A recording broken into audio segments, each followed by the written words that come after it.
Je viens de me faire une réflexion. En fait, à ceux qui sont des années 80-90, on est les plus grands débrouillards de l'univers. On n'avait pas grand-chose.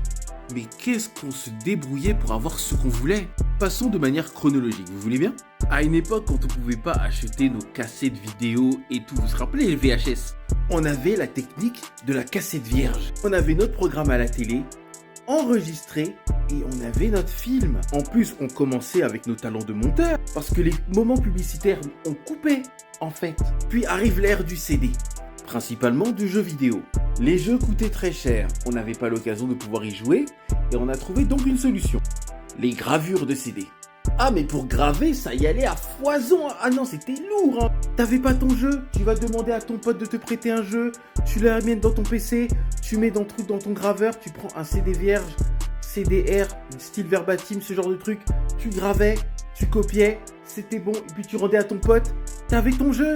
Il y en avait qui puçaient leur console, mais moi personnellement, système D, petit ressort, c'est bon, ça passait. Puis arrive l'ère des films, qui a été un énorme problème pour l'industrie.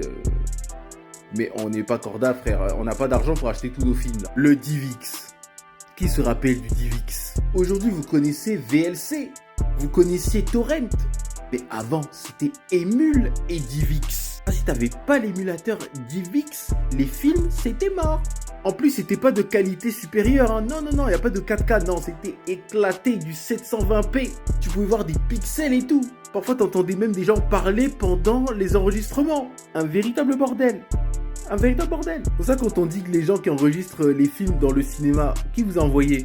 Vous êtes un fléau, je suis désolé. Parce que même pour nous qui regardions, on était obligé de subir en fait. Ah, de sacrés souvenirs. Et vous, c'est quoi votre anecdote?